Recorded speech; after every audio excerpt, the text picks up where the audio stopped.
minutes after burnout, this is what we got. What's going on, guys? Welcome back to the channel. Hope you like what you seen there. That was 30 something seconds of basically 4,000 RPM burnout, and here's a little bit of the aftermath from that. So you can actually see there's quite a bit of discoloration on the intercooler, on the chargers. The paint that I had put on, it was just basically VHT engine enamel, clear coat, primer, everything like that. It had basically almost melted off. I think that's more due to poor surface prep than anything, but you know, also, let me get the light on. You can see there, our exhaust wrap is white when it used to be black. Not real sure what the EGTs were at the time because I didn't have the EGT gauge hooked up. They're just a number, realistically, right? But outside of that, I did get an EGT gauge put on the truck, but it seems like it doesn't work, or I didn't have it, so I got to check that out. But anyway, real quick update on the truck as she is. We've got newish tires put on her, obviously. And you can see here, we got the bed off, and we're doing quite a bit of work to the rear end, getting the shocks relocated to the rear. So we cleaned up the old shock brackets, also got rid of the old cross members. We're just gonna do 1 3/4 DOM tube across. But yeah, sorry I haven't really updated you guys on this truck in a while. You know, those of you that follow me on Instagram have seen some updates, but really we've just been swamped at work, and you know, I definitely can't complain. But with that, you know, my time ends up being limited, so you got to give up something, and I chose to give up doing the video stuff for a little bit. But you know, we're back here. I'll try to keep updated as much as possible on what we're doing as far as this goes. But anyway, on to the subject of this video. Red Mega number 2. So yet another red 06 Mega Cab. This one, however, is a 3500, you know, for whatever that's worth. But anyway, I picked this up local. Guy hit me up, says, hey, got a truck for sale, needs quite a bit of work. Everybody here local knows that I like to buy diesel trucks that need work, and we struck a deal at the right price, and there she is. But boys, when I tell you this truck needs a lot of work, this truck needs a lot of work. So let's go ahead and dig in and figure out what exactly it needs. Some of the things I know right off the bat is we definitely got an oil leak, typical Cummins. We got a fuel injector issue, whether we have a bad cylinder or just a stuck injector, we're gonna find out. All right, so when I picked this truck up the other day, we couldn't get it running, had completely dead batteries. So first thing, we already got some new batteries in, but let's go ahead and start there, because that's where our first hurdle is. So you guys can see these battery terminals have seen much better days. Our alternator connector is completely corroded away, so that's gonna have to be replaced. The ground is not where it should be. My guess is that this motor has been worked on extensively, whether it was replaced or repaired or something like that. This motor's been out at one point in its life, because this ground should be down at the block down there. Same with that ground. These bolts, pretty sweet. Not a big deal, but still attention to detail. But guys, check that out. Look at that bracket, if you want to call it. And I don't know what's going on here. I'm guessing this used to be welded here at some point. Yeah, so that's gonna have to go. So moving on to the outside, it's not too bad, you know, it's a truck of its age. Obviously these rubber trim around the windows, pretty common on these trucks, is going bad. Pretty cheap, easy to replace. But we're gonna have to replace these door handles most likely, because it probably had some chrome door handles on it at one point. Like a lot of Dodges of this era, the 2000s were the bushwhacker era, I would say. And you can see somebody took off the fender flares that used to be on it, and we got a nice nice little scratch all the way down to the paint. So if we're gonna cover that up, we're gonna go ahead and just get another set of flares offline. Yeah, like I said, those handles definitely had some of these chrome additions put on it at one point. Again, another piece of trim that I had just taken off. Nice fender covers bent up. Silly things like that. Overall though, the body is pretty straight. The bumpers are good. You know, like the bones of it are pretty good.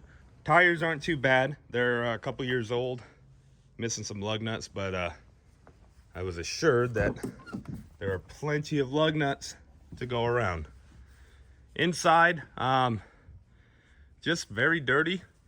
Actually, it's in pretty decent shape. Headliner's not too bad. Came with the WeatherTech floor mats. You know, good day or so of detailing this truck. She's not even gonna look like the same truck. It'll really clean up. I've had worse, but oh yeah. Let's go ahead and see what's going on here. Yeah, nailed it. So easy fix here. Get one of these bezels off eBay and a proper DIN conversion here. Another thing that will go if we decide to do something with this truck is this lift kit. Not a huge fan of these cheapo lift kits. It doesn't really ride that good. I took it for a little drive around. Plus, I'm not really the biggest fan of lifted trucks lately. So we'll go ahead. I have the Core Off-Road leveling kit that came off of that we can put on here if we decide to go that route. It did come with Synergy steering components. Pretty sweet. But I think there's a better place for those over there. Synergy's been on back order. That's why I didn't get it for the Mega. Granted, I could have ordered it and had it by now, but you know, every time you order something and it comes in a couple months, I'm not a big fan of it. So, and I won't take you guys underneath, but take my word for it. It's not too crazy. No real rust. Transmission's leaking from every orifice like every old 48 does. Right now, I'm trying to figure out what exactly we're gonna do with this truck. Am I gonna basically fix it up and post it for sale as is? Am I gonna make it another project for us here, as if we need another project? But something about 2 red mega cabs. I mean, why not? Tow pig mega cab, race truck mega cab. And now I know, guys, I'm gonna get some hate because to a lot of people, that's the tow rig. You know, I get a lot of you guys have 1,000, 1,200, 1,300, 1,400 horsepower tow pigs. That's crazy. That's good for you. And again, I do expect that to be a tow pig itself. That's why we're gonna put a hitch on it and it's gonna do everything still. But my point is when this truck gets broken down at an event because, you know, we blew up the turbos or something like that, it's always nice to have a backup to tow it home. And how cool would it be, again, just 2 red mega cabs, almost the same builds. Kind of do what we wanted to do on that one, but we didn't do as far as different wheel choice or different this, that, the other, whatever we could do here. Also, what would be cool is I am trying to get our 4748 RE transmission program going here at the shop. And this would be a perfect test bed. We could use it to tow. We could do the burnouts. We could go take it racing a little bit, obviously to a limit. And really be able to test our 48 builds before we come to market with them, because that's how we do everything here. We always test on our own stuff and then we come to market to you guys. That way, you know, we've already done the testing on our time, our dime, and you're not going to be our guinea pigs. Again, though, all that is up in the air right now. Let's go ahead. We're going to take it outside, get it washed off, and try to get a blank slate. And let's see if we can at least get it to run nice and decent. And we'll go for a drive and see how it actually drives down the road.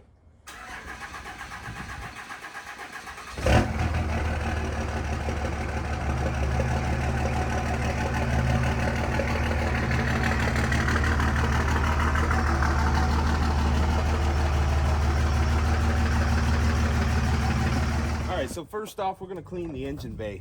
And the way I do it is I got, I believe it's Zep Purple Power degreaser. We get it at Home Depot, but any good quality degreaser will work. Basically just going to degrease the whole thing, and then we'll spray it off with the pressure washer. I know some people are hesitant about that as far as getting water into the electronics and things like that.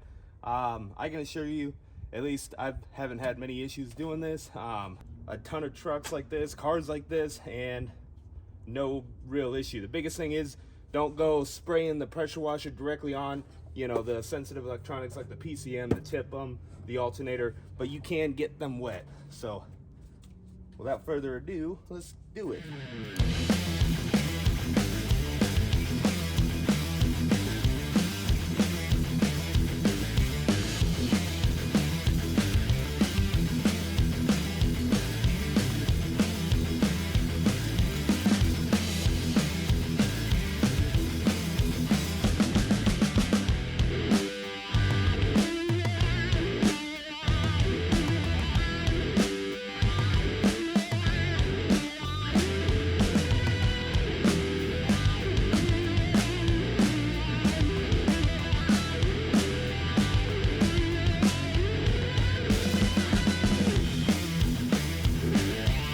I want to give a quick shout out to this Briggs & Stratton, Troy built, whatever, pressure washer.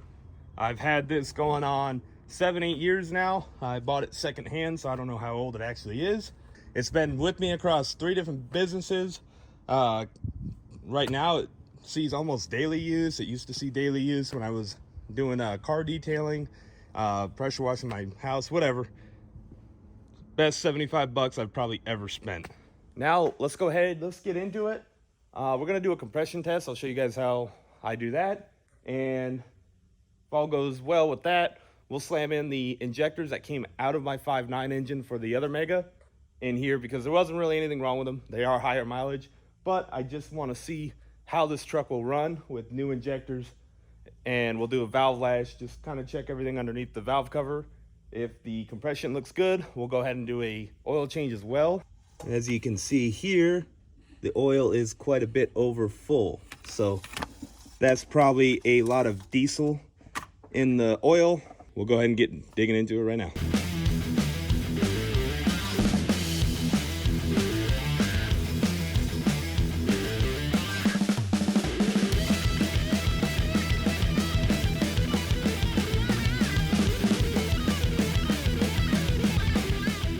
So one thing I forgot to mention is the first thing I'm gonna do is we're gonna check the valve lash on this before we start tearing into the injectors and the fuel system side.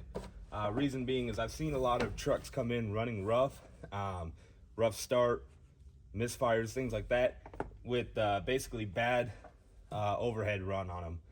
I don't think this is gonna be the case here, but it's one of those things that I always recommend you guys check first. Super easy to do.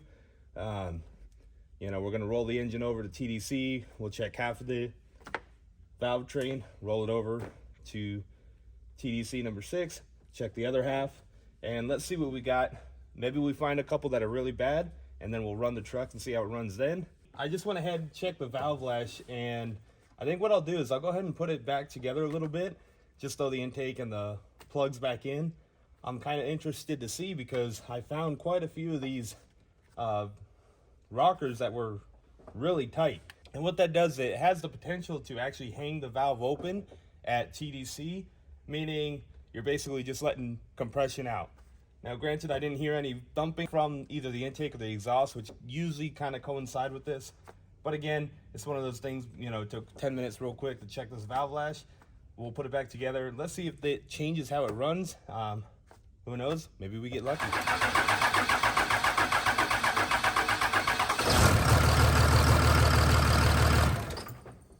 Well, unfortunately, doesn't look like we got lucky. All right, so we got all the injectors out. Didn't find anything visually wrong with the injectors, but didn't really look too much into it. So now we're gonna go ahead with the compression test. This is the compression tester that I have and that I recommend.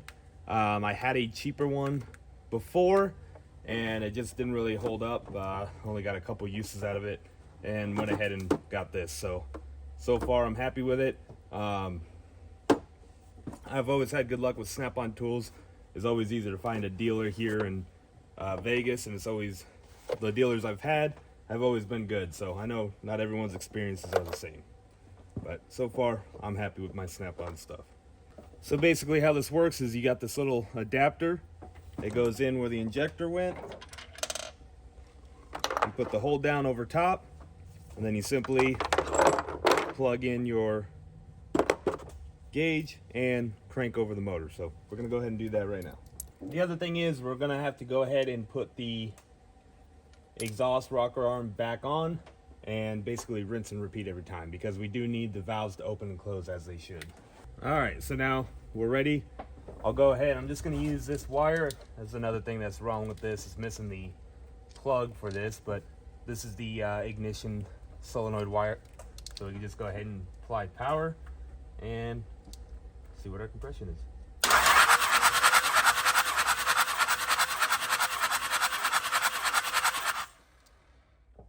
Not too bad.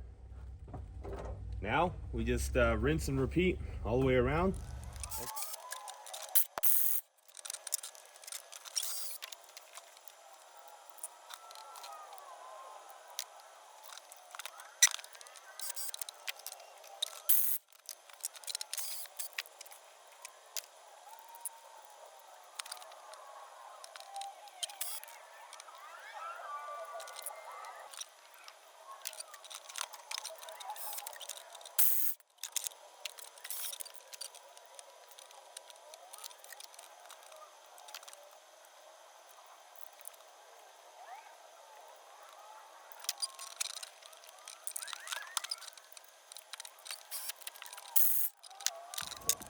All right, so went ahead, threw in my old injectors out of the old truck, and ran the overhead one more time just to make sure everything's good. Put it all back together.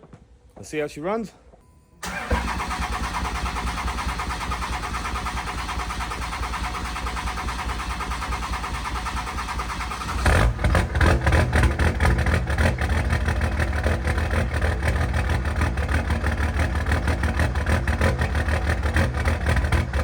So as you saw there, didn't get quite the dramatic fire up.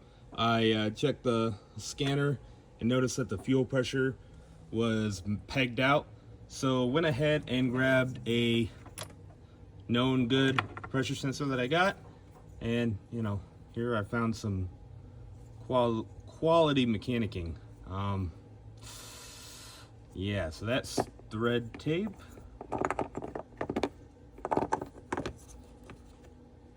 Yeah. Okay. That sucks. So you don't need this. You don't need thread tape. Oh, and apparently I don't need that. You don't need thread tape on your fuel pressure sensor. So I'm gonna go ahead and clean that out. Make sure there's no remaining thread tape in there, and we'll get the new to it sensor in and see if we get any luck. Well, that seemed to do the trick. You can hear how smooth she's running now. We're getting good fuel pressure now. A lot less smoke. Sorry about the, let me clean my lens real quick. So as you guys can hear, she is running smooth.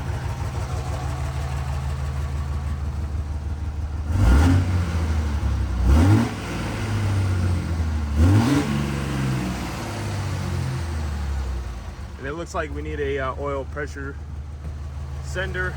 I don't actually believe this thing has zero oil pressure or it'd be blown up by now. At least my theory. But yeah, we got some improvement. All right, so I'm gonna go ahead and end it here. I think we had quite the successful day. We got this thing cleaned up. We got it running right. And I think the next thing we're gonna have to do is we'll go ahead and do a oil change on her. We'll go through, make sure all the other fluids are good. And I think next time we'll go ahead, get her out on the road and see what she does on the road. So with that said, guys, again, thank you for watching. Stay tuned for more updates on both that truck and this truck.